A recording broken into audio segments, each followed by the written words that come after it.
네, 오늘 그래서 세 번째 말씀 심판에 대하여 나누도록 하겠습니다. 네, 요한복음 16장 8절에서 11절 말씀을 한번 더 읽고 가도록 하겠습니다. 그가 와서 죄에 대하여 의에 대하여 심판에 대하여 세상을 책망하시리라. 죄에 대하여라 함은 그들이 나를 믿지 아니하며 의에 대하여라 함은 내가 아버지께로 가니 너희가 다시 나를 보지 못하며 심판에 대하여라 함은 이 세상 임금이 심판을 받았음이라. 아멘. 그래서 오늘은 그 심판에 대하여라면 이 세상 임금이 심판을 받았다라고 이야기하고 계십니다. 세상 임금이 심판을 받았다라는 표현은 단순히 어떤 존재가 벌을 받았다 이 얘기가 아니라 이 세상을 지배해온, 즉 이 세상은 우리잖아요. 우리를 지배를 해온 그 체계와 그 상태가 무너지는 것을 뜻하는 거예요. 그 세상 임금은 결국은 우리 가운데 있는 육신의 구조죠. 예수 그리스도께서 그것을 이미 심판하셨다. 세상 임금은 심판을 받았다. 어디서 심판받았을까요? 이미 아버지 하나님의 그 계획 가운데에 이 심판은 시작되었고 완성되었다는 것이죠.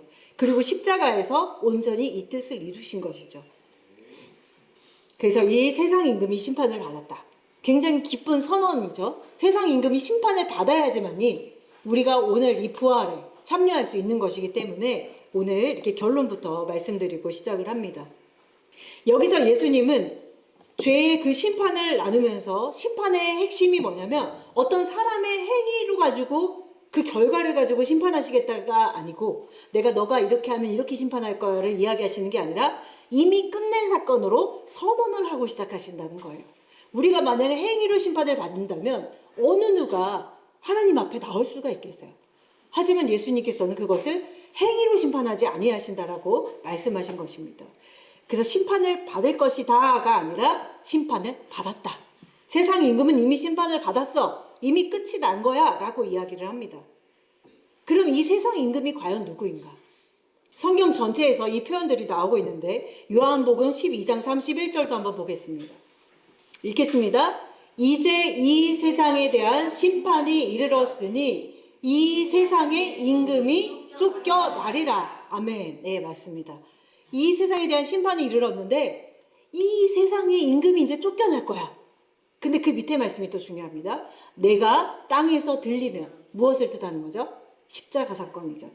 이 십자가 사건이 왜 모든 사람을 내게로 이끌겠다. 이것은 우리의 구원의 패턴인 거예요. 너의 마음 가운데 있는 세상 임금이 쫓겨났어 이미. 근데 그게 어디서 되어 있냐면 십자가상에서. 내가 다 이루었다라고 이야기하고 계신 것이죠. 그리고 요한복음 14장 30절에도 보면요. 이후에는 내가 너희와 말을 많이 하지 아니하리니 이 세상의 임금이 오겠음이라. 그러나 그는 내게 관계할 것이 없으니 오직 내가 아버지를 사랑하는 것과 아버지께서 명하신 대로 행하는 것을 세상이 알게 하려 함이로라. 일어나라 여기를 떠나자 하시니라. 아멘. 또 하나 찾아볼까요? 에베소서 2장 2절 말씀. 이건 딱 세상의 임금이라고는 얘기 안 했지만 같은 이야기죠. 그때 너희는 그 가운데서 행하여 이 세상 풍조를 따르고 공중의 권세 잡은 자를 따랐으니 곧 지금 불순종의 아들들 가운데서 역사하는 영이라. 이 모든 말씀들이 다 세상 임금에 대한 이야기를 하고 있는 것입니다. 이걸 다 종합해 보면은 세상 임금이라는 것은 단순히 우리가 알고 있는 어떤 사탄의 존재 이것을 이야기하는 것이 아니라 바로 뭐냐면 우리 안에 있는 하나님 없이도 스스로 내가 선과 악을 판단하여 살아가는 그 자기 자신 중심의 자기 의로서 살아가는 그 체계를 말하는 거예요. 그게 바로 세상 임금이에요. 그 세상 임금이 어디 딴 데 있지 않고 어디 있을까요 그럼? 내 안에 있어요. 내 안에. 세상 임금이. 그래서 창세기로 돌아가면 항상 근원으로 돌아가면 창세기 3장에서 보면은 선악과를 취하는 그 순간이 바로 세상 임금의 체제 가운데 들어가는 것을 이야기하는 것이죠. 인간은 하나님 대신에 자기가 판단하는 왕이 스스로 되었어요. 선과 악을 스스로 판단하는 자가 됐고 그 상태가 바로 세상 임금의 통치 아래로 들어가는 사건이 된 것입니다. 그래서 이 심판이 어느 날 갑자기 딱 시작된 것이 아니고 창세기로부터 이미 시작돼서 십자가에서 완전히 드러나게 되는 사건이라는 것입니다. 그래서 말씀을 한번 딱 이제 찾아서 들어가 보면은 그 창세기 3장 14절에서 15절에 심판의 이제 첫 모습이 나옵니다. 여호와 하나님이 뱀에게 이르시되 내가 이렇게 하였으니 13장 14절 내가 이렇게 하였으니 여자의 후손은 내 머리를 상하게 할 것이요 너는 그의 발꿈치를 상하게 할 것이라. 뱀의 머리는 무엇을 뜻할까요? 뱀의 머리. 창세기 3장 15절에 그 머리는 단순히 이 머리를 말하는 것이 아니라 항상 상태로 보라고 했죠. 상태. 이 머리라는 상태는 뭐냐면 통치의 중심 원리. 머리는 왜냐하면 방향을 정합니다. 그죠? 머리가 가는 대로 가잖아요. 머리는 무엇을 뜻하냐면 방향을 결정하고 또 판단을 만드는 자리를 바로 머리로 얘기하는 거예요. 그 뱀의 머리를 밟았다는 건 뭐예요? 그 인간 중심의 사고, 인간의 의, 가고자 하는 그 방향을 밟으셨다 이거예요. 부숴버렸다. 예수 그리스도께서. 그 이야기입니다. 뱀이 사람에게 준 것은 이거죠. 선악을 스스로 판단하는 기준. 그거 너가 가져. 그게 바로 뱀이 하는 거예요. 그거 너가 하는 거야. 너가 의를 세우는 거야.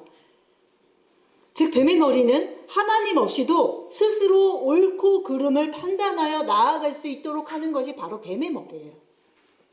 뱀의 머리를 부수는 거는 결국 뭐냐면 그 신약과 연결되는 것이 바로 율법의 구조. 사람의 지혜를 부숴버리는 거예요. 예수 그리스도께서. 그렇다면 율법 자체가 문제는 아니죠. 율법은 굉장히 선하신 아버지 하나님의 법인데 그 율법을 붙잡고 살아가는 사람 안에 있는 그 체계, 자기 의로서 세우려는 그 구조가 잘못된 거예요. 율법 자체가 문제가 아니고. 이게 바로 뱀의 방식이라는 것입니다. 이게 지금 우리 가운데 있는지를 살펴보셔야 돼요. 그걸 아버지 하나님께서 심판하시겠다는 거거든요. 우리 안에 있는 그 뱀의 구조. 그렇다면 그 심판은 좋은 걸까요? 나쁜 걸까요? 좋죠. 심판을 받아야 되는 거예요. 그러면 계시록의 말씀이 심판의 말씀 막 무서워 막 불 나오고 막 그릇 대접 뭐 대접 재앙 무슨 재앙 그걸 막 무섭기만 봐서 이렇게 하면은 그것은 복음을 잘못 받아들인 거예요. 그 계시록에 나오는 모든 심판의 구조는 우리 안에 있는 뱀의 구조를 밟으시는 아버지 하나님의 일이에요. 근데 그것을 무슨 무서운 재앙처럼 지옥의 모습처럼 이렇게 만들어버리면 우리는 타 종교를 믿는 것과 같은 거예요. 우리는 복음이에요. 기쁜 소식. 예. 그래서 오늘의 이 심판은, 오늘 심판에 대하여 이 심판은 굉장히 기쁜 소식이다. 복음이다라는 것을 한 번 더 말씀드리고 갑니다. 심판은요, 실제로 부수는 거예요. 성경은 심판에 대해서 굉장히 강력하게 이야기합니다. 예수님께서 사랑하시는 우리 안에 있는 뱀의 구조를 밟으시는데 살살 달래가면서 밟으실 것 같아요? 아니요. 예수님은 질투의 불이시고 소멸하는 불이시고 검을 가주시고 뱀을 짓밟아버리는 거예요. 조금 살려가면서 이렇게 해줄까? 이게 아니라 예, 한 방에 말씀의 검으로. 그러니 이것이 시시한 전쟁이겠냐는 거예요. 성경은 심판을 굉장히 강하게 이야기하시는데 히브리서 12장 29절 말씀 먼저 보겠습니다. 읽겠습니다. 우리 하나님은 소멸하는 불이시리라. 아멘. 내 안에 있는 하나님이 아닌 뱀에 세운 그 구조, 인간의 의로서 살아가는 구조를 실제로 태워버리신다는 거예요. 그리고 갈라디아서 3장 20절에 너무 잘 아시죠? 2장 20절입니다. 죄송합니다. 내가 그리스도와 함께 십자가에 못 박혔나니 라고 이야기하시죠.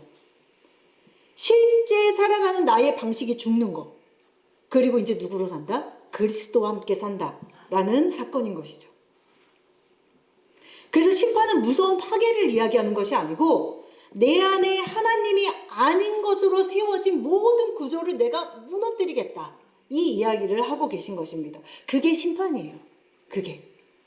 그래서 그걸로 끝나면 안 되겠죠. 그거를 다 무너뜨리시고 하나님 안에서 다시 세우시겠다.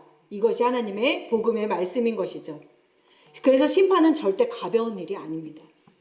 왜냐하면 나라고 믿고 살던 그 뱀의 머리를 지혜라고 여겼던 내가 무너지는 사건이기 때문에 어마어마한 구조가 무너지는 사건이에요.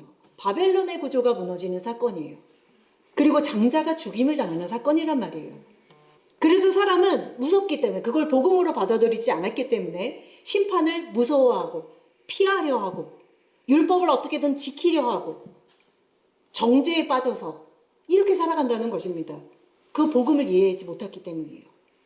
그래서 행위로서 자기를 유지하려고 해요. 어떻게든 주의성 수하고 헌금을 내고 새벽 예배를 드리고 모든 것을 열심히 내면서 그것을 유지하려고 한다는 거예요. 그래서 조금만 자기가 어그러뜨리면 정죄하고 스스로. 그런데 복음은요, 그 모든 걸 내려놓게 한다는 거예요. 그 사람의 모든 의의와 이런 것들을 다 내려놓게 하신다는 겁니다. 시편 2편 9절도 한번 보겠습니다. 이거 예수님에 대한 예언의 말씀이죠. 내가 철장으로 그들을 깨뜨리며 질그릇같이 부수리라 하시도다. 아멘. 여기서 철장은 부드러운 통치가 아니에요. 솜방망이가 아니라는 것입니다. 완전히 깨뜨려서 부숴버리는 통치예요. 이것이 예수님의 사역이신데, 그럼 이거는 단순히 세상을 때려 부수겠다, 내가 이게 너를 뭐 가만히 두지 않겠어, 이게 아니라 내 안에 있는 그 뱀의 구조를, 즉 하나님을 대적하는 그 속임을 당하고 있는 구조를 깨는 그 통치를 말하는 것이죠. 이게 누구에게 주어지냐면 우리 철장권세라는 말 많이 들어보셨죠? 네, 말씀이죠. 먼저는 그 철장권세를 가지신 분이 누구시죠? 예수님이시죠. 요한계시록 2장 26절에서 27절.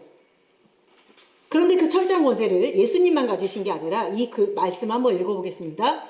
이기는 자와 끝까지 내 일을 지키는 그에게 만국을 다스리는 권세를 주리니 그가 철장을 가지고 그들을 다스려 질그릇 깨뜨리는 것과 같이 하리라.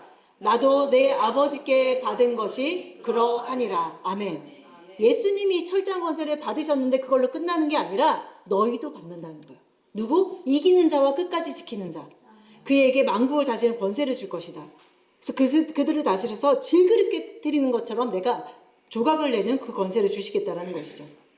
그러니까 이 철장 권세는 예수님만이 가지신 게 아니라 그분 안에 있는 자, 즉 자기를 포기하고, 그러니까 자기를 포기하고 예수 그리스도 안으로 들어간 자에게도 철장 권세를 주시겠다라는 것입니다. 이것은 외부의 일을 때려서 통치하는 힘이 아니라 바로 우리 안에서 작동하는 원리라는 것이죠. 그럼 우리 권사님이 잘 말씀해 주셨는데 이 철장이 무엇입니까? 바로 말씀이에요. 이 철장은 말씀인데 히브리서 4장 12절 말씀 읽겠습니다. 하나님의 말씀은 살아있고 활력이 있어 좌우의 날선 어떤 검보다도 예리하여 혼과 영과 및 관절과 골수를 찔러 쪼개기까지 하며 또 마음의 생각과 뜻을 판단하나니 지으신 것이 하나도 그 앞에 나타나지 않음이 없고 우리의 결산을 받으실 이의 눈앞에 만물이 벌거벗은 것 같이 드러나리라. 아멘. 이게 심판이에요. 이게 하나님의 말씀의 그 검으로 우리 안에 있는 육신의 모든 것을 찔러서 쪼개고 마음과 생각과 뜻을 다 드러내신다는 거, 빛 가운데서. 이것이 바로 오늘 이야기하고 있는 심판의 이야기라는 것입니다. 말씀은 그냥 지식이 아니에요. 얼마나 지금 많은 말씀들이 유튜브상에 그냥 키기만 하면 얼마나 달콤하고 좋은 말씀들이 있습니까? 말씀은 정보나 지식의 그것이 아니라 말씀은 반드시 쪼개고 드러내고 부수고 세우는 역할이 돼야 말씀인 거예요. 그냥 듣기에 좋은 말씀이 아니고 그런 말씀은 너무 많거든요, 사실은. 이게 바로 철장이 가진 성격이 되겠습니다. 부수고 세우시는 것. 요한복음 이건 아까 읽었죠. 오늘 본문에 세상 임금이 이제 심판을 받았다. 그럼 이 심판이 과연 우리 안에는 어떻게 이루어질까요? 즉 말씀이 들어올 때, 진리의 말씀이 우리 가운데 들어올 때에 내 안에 있는 세상의 구조가 예수 그리스도 앞에 벌거벗은 것 같이 드러나요. 근데 편안하게 생활하면서 드러나는 게 아니에요. 어떻게 드러나겠어요? 관계 속에서 드러나고 모든 생활 속에서 정말 수치스러운 나를 드러내신다는 거예요. 예수님께서 우리를 판단하시려고 그러니까 정죄하시려고 드러내는 게 아니라 빛이 오면 드러나요. 그게 원리예요. 나를 막 탁탁탁 털어먹고 드러내는 게 아니라 그냥 빛이 비추면 드러나게 되는 거. 이게 바로 우리 가운데서도 만약에 철장 권세도 예수님만 가진 것이 아니라 예수 그리스도 안에 있는 자에게도 있다면 빛도 마찬가지입니다. 예수 그리스도의 빛이 우리 가운데 있으면 우리가 그 사람을 막 어떻게 변화시키려고 하는 게 아니라 내가 빛이 임하면 비추면 어떻게 돼요? 드러나요. 그 사람들의 마음이 드러난다는 것입니다. 그게 원리가 돼요. 우리가 그냥 뭘 하려고 하다 보면 그게 오히려 더 역효과가 날 때가 너무 많죠.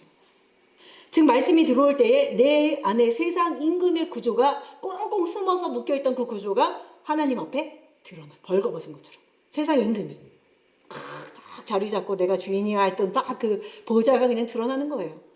얼마나 수치스럽겠어요. 자기가 왕인 줄 알았는데 막 그리스도 앞에 드러나 버리니. 더 정확히 말하면은 철장 권세라는 것은 사람을 공격하는 힘이 아니에요. 철장 권세는 뭐냐면 거짓된 그 보좌, 거짓된 통치, 그게 전부라고 믿었던 그 모든 것을 드러내는 말씀의 권세를 이야기하는 것이죠. 지금 질그릇같이 부순다고 했는데 왜 질그릇입니까? 질그릇은 형태는 있는데 본질은 뭐예요? 흙이잖아요. 흙. 그냥 부수면 그냥 가루가 되어버리는 존재라는 거예요. 즉 사람이 그럴싸하게 질그릇처럼 모양을 갖추고 있지만 결국에는 정말 산산이 부서지는 질그릇 같은 존재라는 것입니다. 겉은 단단해 보이는데 딱 말씀이 와버리면 어떻게 돼요? 그냥 깨지는 거예요. 그게 복음이에요. 다른 말씀이 복음이 아니라. 그럼 이러한 하나님께서 일하시는 이 구원의 구조를 한번 창세기부터 조금씩 살펴보게 되면은 첫 번째는 당연히 창세기에 있죠. 창세기 2장 17절에 먹는 날에는 반드시 죽으리라. 이렇게 이제 드러나기 시작합니다. 그래서 심판이 이제 이렇게 창세기로부터 쭉쭉쭉 드러내는데 그 창세기에 선악과 심판이 있고 두 번째는 노아의 홍수. 물의 심판. 다 알고 계시죠. 그 심판으로 하나님께서 홍수로 세상을 덮으시고 코로 기식하는 모든, 코로 호흡하는 모든 것이 다 어떻게 돼요? 다 죽죠. 이게 바로 심판이에요. 우리 안에 있는 모든 것들이 다 죽는 거예요. 근데 거기서 끝났습니까? 아니잖아요. 어떻게 되죠? 방주에서 새로운 시작, 새로운 새 땅이 열리는 것까지가 복음이에요. 즉 오늘 어떻게 보면 이제 부활절인데 다 이어져 있는 말씀이죠. 부활만 가지고는 복음이 안 돼요. 반드시 그 전에 뭐가 있어야 돼요? 죽음이 있어야 돼요. 그럼 죽음 전에 뭐가 있어요? 심판이 있어요. 심판이 있고 죽음이 있고 부활이 있는 것이지 오늘 갑자기 부활절이라고 해서 심판 죽음 다 건너뛰고 부활 막 이렇게 하면 아무런 의미가 없다는 거예요. 그리고 또 무슨 사건이냐면 출애굽.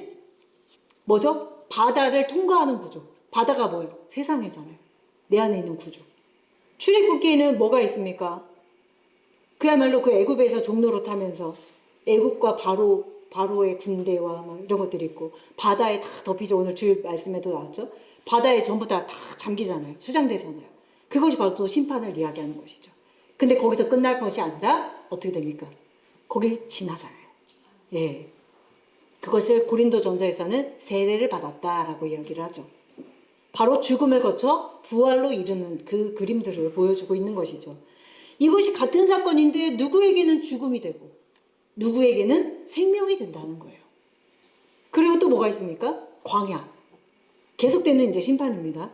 광야는 단순히 훈련을 받는 그런 장소도 맞지만 진짜 의미를 살펴보자면 오늘 주제에 맞게 진짜 의미는 뭐냐면 옛사람을 죽이는 자리예요. 우리 안에 있는 그 세상 임금의 보좌를 부수는 자리가 바로 광야라는 자리라는 것입니다. 그리고 이제 민수기로 넘어가면 민수기에는 뭐가 나옵니까? 불뱀 사건이 나와요. 불뱀 사건. 그래서 어떻게 되냐면 사람들이 다 뱀에 물리죠. 그게 바로 심판을 이야기하는 거고 실제로 이제 다 죽음에 이르는데 어떻게 됩니까? 노뱀을 바라보면서 사는 역사. 이런 이제 패턴들이 또 나옵니다. 계속 이런 이제 패턴이에요. 그리고 사사기에서 왕들이 서고 일어서며 다 보여주는 패턴이 뭐예요? 막 괴로움 당했다가 부르짖고 그 하나님께서 또 구원하러 오시고 이런 이제 구원의 패턴들. 그러니까 심판하시고 또 죽음에 이르고 그러면 부르짖고 그러면 예수께서 오시고 이제 이것이 우리의 그 구원의 패턴이라는 것이죠. 이런 형태들이 이 패턴들이 말씀에 다 이제 기록이 돼 있다라는 거예요. 이 패턴을 그대로 가지고. 그래서 심판은 끝이 아니고요. 심판은 너를 죽이겠다가 아니라 그 죽음을 지나서 내가 너에게 새 생명을 허락하겠다. 그것이 바로 부활. 오늘 부활절이 바로 그거예요. 얼마나 기쁩니까? 내 안에 있는 뱀의 보좌를 갖다가 세상의 임금을 갖다가 질그릇으로 부숴버리고 내가 너와 함께 이 자리에 참여하겠다. 이게 부활절인 거예요. 그래서 이스라엘은 계속 이 상태를 반복합니다. 하나님을 떠나요. 그래서 심판을 받아요. 무너져요. 그리고 하나님 앞에 갈구해요. 부르짖어요. 죽음과 같은 상태에 이르러요. 그럼 하나님의 손이 임해서 회복하시고. 이게 바로 우리 안에 있는 그 우리 내면의 인간의 연약함 때문에 계속 이루어지는 어떤 반복되는 구조인 것이죠. 그러면 에스겔로 이제 넘어갑니다. 에스겔서 37장 너무 잘 아시는데 마른 뼈. 이 마른 뼈가 살아나겠느냐? 다 엄청난 말씀이 나오죠. 마른 뼈가 의미하는 건 뭡니까? 완전한 죽음. 생명이 떠난 상태. 마른 뼈로 뭐 하실 거예요? 그런데 어떻게 합니까? 그 마른 뼈에 말씀이 임하잖아요. 그러니까 그 마른 뼈가 어떻게 돼요? 살아나잖아요. 우리가 바로 마른 뼈와 같은 존재. 아무런 희망도 없어요. 그 마른 뼈가 혼자 일어나서 뭐를 할 거예요? 근데 그 마른 뼈와 같은 우리에게 예수 그리스도의 말씀이 임하니까 어떻게 돼요? 촉촉촉촉 맞추면서. 그 그림 너무 멋있잖아요. 그래서 거기에다가 탁 생기를 부으니까 살아나잖아요. 바로 이것이 우리 가운데 있어야 된다는 거예요. 매일매일. 우리 가운데 매일매일. 그래서 좀 종합해 보면은 우리 가운데 그 말씀이 임하게 되면 먼저는 심판이 임하게 됩니다. 우리 가운데에 진리의 말씀이 임하면 반드시 심판이 있어요. 심판 아까 좋은 소식이라고 그랬죠? 무서운 거 아니에요. 심판은 좋은 소식, 복음입니다. 내 안에 거짓이 드러나는 거. 세상의 임금이 드러나는 거. 그래서 우리는 죽어야 돼요. 뭐가 죽냐? 내가 붙잡았던 모든 것들이 무너지고 죽습니다. 그러면은 다시 부활로 새로운 생명으로 이끄시는 거. 로마서 6장 4절 말씀. 로마서 6장 4절. 그러므로 우리가 그의 죽으심과 합하여 세례를 받음으로 그와 함께 장사되었나니 이는 아버지의 영광으로 말미암아 그리스도를 죽은 자 가운데서 살리신과 같이 우리로 또한 새 생명 가운데서 행하게 하려 함이라. 아멘. 맞습니다. 바로 이거예요. 오늘 나누고자 하는 핵심이죠. 이것이 바로 부활의 말씀인 것이고, 오늘 어떻게 딱 심판과 부활이 맞물리면서 같은 그 말씀을 하고 있네요. 그리고 이제 창세기 22장에 가면 아브라함이라는, 이제 좀 인물로 볼게요. 인물로 조금 살펴볼게요. 아브라함에게는 심판이 어떻게 임했을 것 같아요? 내 아들, 내 사랑하는 독자 이삭을 바치라. 장자의 죽음이에요. 장자의 죽음. 아브라함 개인에게 임한 장자의 죽음. 이런 것이 없으면 세상 임금이 안 드러나요. 우리의 가장 귀하게 여기는 그 장자를 드러내는, 장자를 내어드리는 그 희생과 나의 죽음이 없이는 세상 임금이 보좌를 그렇게 호락호락하게 내어주지 않는다라는 것입니다. 얼마나 숨어 있는지. 그렇습니다. 그래서 아브라함은 그 가장 소중히 여겼던 그 말년에 얻은 아들을 내어놓는 그 자리가 바로 심판의 자리였다는 거예요. 그리고 그것이 동시에 죽음이기도 했죠. 왜? 바치라 하셨으니까. 그런데 어떻게 하셨습니까? 히브리서 11장 19절에 그가 하나님이 능히 이삭을 죽은 자 가운데서 다시 살리실 줄로 생각하신지라 비유컨대 그를 죽은 자 가운데서 도로 받은 것이니라. 아멘. 그 죽음의 자리에 내려놓은 것은 이삭이지만 그 이삭은 곧 자기 자신이었던 거예요. 아브라함 자신이었던 것이죠. 그래서 죽은 자 가운데서 다시 받은 거, 이것이 바로 부활인 것이죠. 믿음은 반드시 이 죽음을 통과해야지만 드러나는 거예요. 이 장자를 드림이 있어야지만. 그럼 이번에 요셉 볼까요? 요셉 너무 잘 아시죠? 창세기 37장에서 50장에 걸쳐서 나오는 말씀인데, 자, 요셉의 심판은 어떻게 되었습니까? 형들에게 버림받잖아요. 팔려가잖아요. 어디로 팔려가요? 애굽으로 팔려가죠. 그리고 죽음을 경험합니다. 어떻게 되죠? 누명을 쓰고 감옥살이에다가, 그죠? 그리고 처음에 형들이 구덩이에다가 버리고 아버지에게 가서 당신의 사랑하는 아들이 죽었습니다. 이렇게 하잖아요. 그것이 바로 요셉이 받은 심판과 죽음. 그리고 부활의 그림은 어떻게 나타나요? 애굽의 총리로 세우시잖아요. 그렇게 심판과 죽음과 부활의 그림이 나타나죠. 근데 요셉이 이것을 복음으로 받아들여서 어떤 고백을 합니까? 그 형들이 찾아왔을 때 형들이 막 사색이 돼갖고 우리가 그때 그랬다 막 이러니까 요셉이 딱 이런 말을 합니다. 당신들은 나를 해하려 하였으나 하나님은 그것을 선으로 바꾸셨다. 복음으로 받은 거예요. 이 심판을. 이런 신앙이 있어야만이 우리가 죽지 않아요. 안 그러면 그 애국 군대와 함께 수장되는 거예요. 왜? 복음으로 받지 않고 이거 심판을 그냥 심판으로 받고 죽어버리는 거예요. 지금 요셉의 이런 고백, 하나님께서 이것을 선으로 바꾸셨다. 얼마나 멋있습니까? 그리고 또 누가 있을까? 한번 볼까요? 이번엔 누구를 보냐면은 모세. 저 모세 볼까요? 모세. 모세는 어떻게 되냐면 사람을 죽이고 도망가죠. 그래서 광야에 40년 동안 지나게 되고 거기서 완전히 낮아지는 경험을 하게 됩니다. 그리고 하나님의 부르심을 받아서 내신을 벗으라 모세 맞죠? 맞죠? 갑자기 헷갈려서. 네, 내신을 벗으라. 네가 너희 백성을 이끌어내라. 이것이 모세에게는 부활이었던 거예요. 그냥 된 거 아니잖아요. 광야 생활 40년의 그 생활이 있었고 정말 이 죽음의 그 과정을 통과했다라는 것입니다.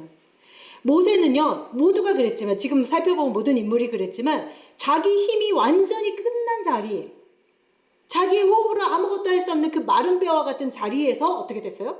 다시 세움을 받았다라는 거예요. 그것이 부활이에요, 그것이. 다윗은 어떻게 됐습니까? 다윗.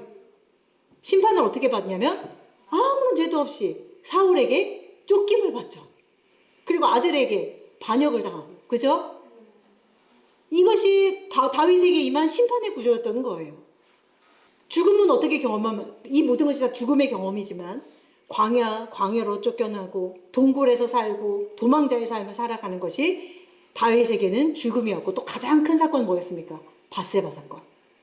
밧세바 사건으로 그 안에 있는 그 구조, 세상의 구조, 세상 임금이 보좌가 완전히 드러나잖아요. 밧세바 사건 없었으면 안 드러나요.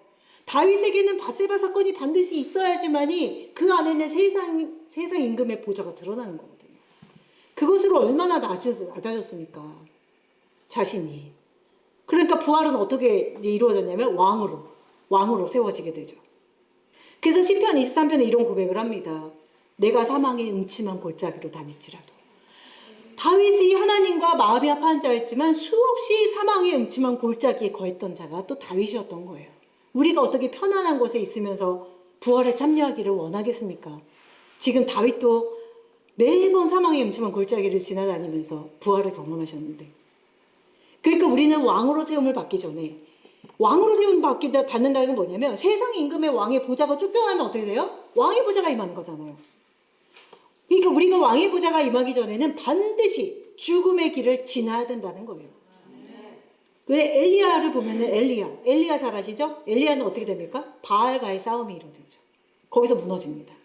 그래서 엘리야가, 그 믿음의 선지자가 어떤 고백을 해요? 저를 차라리 죽여달라고 하잖아요. 나 죽기를 원합니다. 차라리 저를 죽여주세요. 그런데 부활에 참여하죠. 이도 어떻게 됩니까? 하나님께서 살리시잖아요. 하나님의 세미한 음성으로 너를 위해 남겨둔 사람들이 있다, 이러면서 이제 살리시죠. 그러니까 하나님은 강한 데서가 아니라 완전히 무너진 자리, 그 자리에서 다시 세우신다라는 거. 그리고 요나, 짧게 넘어갈게요. 요나는 어떻게 됩니까? 불순종하지 처음에. 그러니까 어떻게 돼요? 고기 뱃속에 들어가잖아요. 그것이 바로 의미하는 것이 죽음, 심판을 의미하죠. 그래서 요나는 이렇게 고백합니다. 내가 스올의 뱃속에서 부르짖었더니 다시 부활에 참여하게 됩니다. 어떻게? 물고기가 토해내죠. 육지에다가. 바로 이 일이죠. 그리고 신약으로 넘어오면 베드로는 어떻게 심판을 받습니까? 내가 그리스도를 절대로 부인하지 않겠다라고 말했던 그 의가 어디서 드러나요? 닭 울기 전에 3번 부인을 합니다. 거기서 드러나는 거예요. 다 이렇게 드러나야 돼요. 근데 예수님께서 그냥 두시지 않죠. 부활 후에 베드로에게 찾아가서 무엇라고 묻습니까? 내가 나를 사랑하느냐? 몇 번 물으세요? 3번 물으세요. 3번 부인한 것을 3번 물으심으로 회복시키시는 거예요. 그것이 바로 죽음에서 부활로. 베드로는 자기 확신에 엄청 차 있었잖아요. 나는 예수를 버리지 않겠다. 근데 그게 무너진 거예요. 그게 바로 세상 보좌가 무너진 것이죠. 그리고 바울은 어땠습니까? 사도 바울. 심판 어떻게 받았어요? 다메섹, 예수 그리스도를 믿는 자들을 죽이러 달려가는 그 길가에서 다메섹에서 빛이 임해서 거절해서 쓰러져 버리죠. 그러니까 눈이 멀어갖고 아무것도 못할 때, 그죠? 그것이 바로 죽음을 경험한 것이고 다시 사도로 세워지면서 부활을 경험하게 되죠. 그래서 이런 고백을 하는 거예요. 내가 그리스도와 함께 십자가에 못 박혔나니. 이것이 바로 사도 바울의 고백인 것이죠. 이제 예수님으로 넘어왔습니다. 촥촥촥 했다가 이제 예수님으로 모든 것이 이제 완성되는 거예요. 예수님의 십자가에 죄 없으심에도 불구하고 십자가에 못 박혀 죽으심. 그리고 부활. 이거예요. 모든 죄를 짊어지시고 십자가에 죽으시잖아요. 이것이 예수님께서 처음에 선포하신 너희들 안에 있는 그 세상의 임금의 보좌를 내가 끝장냈다 이거예요. 내가 철장건세로 무너뜨렸다 라고 이야기하신 것이죠.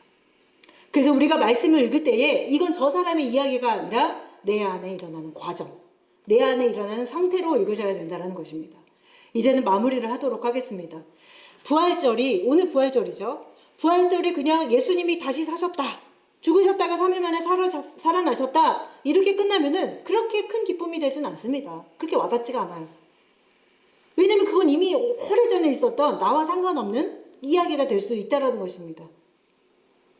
근데 부활은요, 내 안에 그 심판의, 내 안에 있는 그 세상의 보좌가 끝나는 거를 부활이라고 하는 거예요. 로마서 6장 4절 말씀. 그러므로 우리가 그의 죽으심과 합하여, 아까 그 말씀이네요. 세례를 받음으로 그와 함께 장사되었나니 이는 아버지의 영광으로 말미암아 그리스도를 죽은 자 가운데서 살리시가 같이 우리로 또한 새 생명 가운데서 행하게 하려 함이라. 아멘. 네, 이것이 오늘 부활의 말씀이 되는 것입니다. 이제 마무리를 하도록 하겠습니다. 이제 그 부활의 기쁨은 그냥 감정적인 어떤 들뜬 것이 아니라 더 이상 나의 행위로 살지 않아도 되는 자유, 나를 증명하지 않아도 되는, 그리고 실패해도 끊어지지 않는, 그리고 그것이 죽음이 아니라 다시 살아난다는 확신 속에 사는 것이 바로 우리가 오늘 깨달아야 되는 부활의 기쁨이라는 것입니다. 그래서 오늘날 우리에게 이제는 판단의 자리에서 은혜의 자리로 가시고, 이젠 불안하고 정죄하고 이것이 아니라 예수 그리스도를 믿음으로 그 사랑 가운데로 들어가는 것로 바뀌는 것을 이야기하는 것입니다.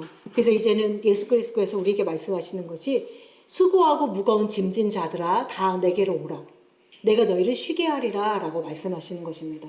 그래서 오늘 이 시간 우리가 행위로서 살려고 했던, 우리 의로서 판단하고 선과 악을 구별했던 모든 그 심판, 그 보좌를 주 앞에 다 드러내세요. 다 드러내시고 정말 심판이 임하기를 기도하셔야 돼요. 복음이라고 말씀드렸죠. 기쁜 소식. 내 안에 그 심판이 임하기를 원하셔서 정말 이제는 보좌가 바뀌는, 세상 임금의 보좌는 이제는 다 없어지고 오직 예수 그리스도가 왕으로 오시는 그 말씀을 오늘 붙드시기를 바랍니다. 그래서 우리 이 시간에 예수 우리 왕이와 함께 찬양하고 기도하도록 하겠습니다.